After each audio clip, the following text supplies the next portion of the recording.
ભેળવી આ બાબતે અને એમાંથી મને એમને એ કર્યું, માઇન્ડ વોશ કરીને. એમના કોઈ પરિવારમાં છે જ નહીં. ના ના, એમના પરિવારમાં કોઈ છે જ નહીં. એકચ્યુઅલી ગુજરાતમાં તો 2 મહિના જેવું રહ્યા છે, વડોદરામાં, અને એના પહેલા અમે લોકો મુંબઈ અને ઉત્તરાખંડમાં વધારે રહેલા છે. હા, રેન્ટ પર રહેતા હતા ને આશ્રમમાં પણ ત્યાં રહેલા છે. એ બધા ફાઇનાન્શિયલી તો મેં જ કરેલું છે. સવાલ એ છે, મૂળ સવાલ એ છે કે કોઈ સાધુ હોય તેના પર વિશ્વાસ તમે કેવી રીતે કરો? વિશ્વાસ તો હવે એવી રીતે કર્યો કે કઈ મને ખબર જ નથી પડતી કે મારે શું કરવું જોઈએ. હા, એવું થઈ શકે, બની શકતી કોશિશ તો એ જ છે, કારણ કે નાગા સાધુ છે, તો આવી રીતે બ્લેક મેજિક કરી શકે છે એ વ્યક્તિ, અને એવી રીતે જ એવું જ થયું છે. જબરજસ્તી કર્યું એવું તો કઈ નહીં, એવું જબરજસ્તી તો એવું કઈ નથી, બટ આ છે. તમે તમારી ઈચ્છાથી 7 મહિના સંબંધ રાખ્યો હતો? હા, એટલે ઈચ્છા એટલે એવી કે બંનેની સમજૂતી હતી. પછી એ વ્યક્તિ મને એવું કહી નીકળ્યા અહીંયાથી કે ત્યાં આગળ જૂના અખાડાની અંદર એકચ્યુઅલી મારી પાસેથી 50,000 રૂપિયા લઈને તો બિકાનેર ગયા હતા, અને એના પછી એ ત્યાંથી ડાયરેક્ટ ભગવા પહેરીને પાછા એમના ગુરુ સાથે થઈ ગયા. બ્લેક મેજિક જેવી વિધિ ને એવી તેવી બધી ઘણી થયેલી છે. એટલે એકચ્યુઅલી નાસિકમાં પણ એક વિધિ થયેલી છે, ને ઉત્તરાખંડ હરિદ્વારમાં પણ ગંગા ઘાટ પર બી એવી વિધિ થયેલી છે.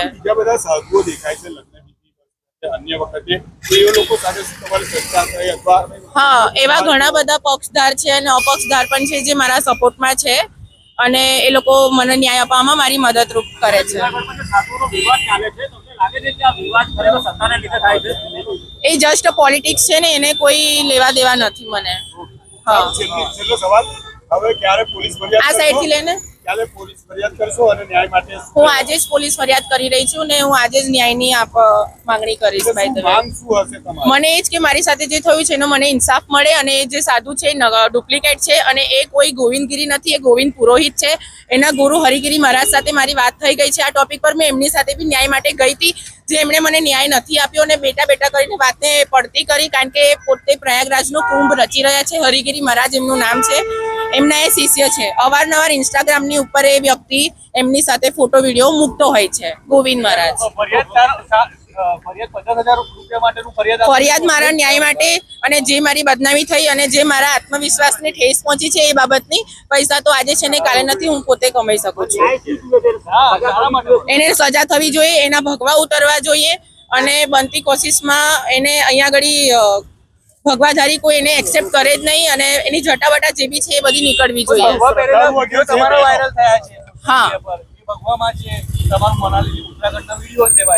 હા, તો કહું છું તો ખરી, એ મારી સાથે 6 થી 7 મહિના રહેલા છે એ વ્યક્તિ. ત્યારે એ મારી સાથે રિલેશનશિપમાં હતા, ત્યારે અમે લોકો ફરેલા હતા. એમને એ જ કહેવા માંગીશ કે આવા લોકો ઉપર ભરોસો ના કરવો, કારણ કે જે વ્યક્તિ મારી સાથે રહેતો હતો ત્યારે પણ એને ઘણી એવી બહેનોના ફોન આવતા હતા કે આવી રીતે કે આ કરી દો, મને આટલા પૈસા મોકલો, હું આ વિધિ કરી આપીશ તમને, તે વિધિ કરી આપીશ. એ તદ્દન ખોટી વસ્તુ છે. જસ્ટ બ્લેક મેજિક ને આપણું માઇન્ડ વોશ કરવા માટે કરેલું હોય છે.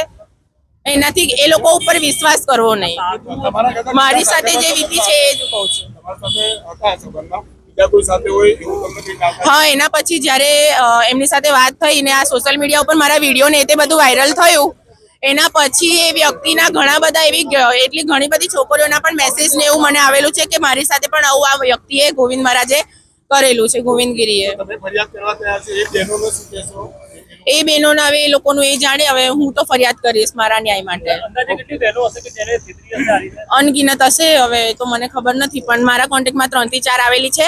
અને આના પહેલા બી એક કિસ્સો થયેલો છે અમદાવાદની અંદર. એ ભાઈ પણ મારી સાથે ઊભા છે, એમનું નામ હું નહીં કહું, પણ એમની સાથે બી 5-1 લાખ રૂપિયાનો ફ્રોડ કરેલો છે, અને વ્યક્તિ ટોટલી ફ્રોડ માણસ છે. તો મારું કેવું ખાલી હરિગીરી મહારાજને અને જૂના અખાડા ભગવાધારીને બધાને મારું કેવું એટલું જ છે કે એને ત્યાંથી નીકાળવામાં આવે, એની જે નકલી જટા છે એ નીકાળવામાં આવે, ને ભગવાનથી એને ટોટલી એને એ કરવામાં આવે. એને કેશ પણ આપેલું છે, અને ટ્રાન્ઝેક્શન જ્યાં આગળ હું જતી હતી એનું મારી પાસે ઓનલાઈન ટ્રાન્ઝેક્શન પણ છે. એમના પરિવારમાં એટલે એના મમ્મી પપ્પા તો નથી, પણ એમના મામા લોકો ને એ લોકો છે, એમની સાથે વાત થઈ હતી એક વખત. એ બધા જાણે જ છે. હા, બધા સંમત જ છે. Okay, thank you.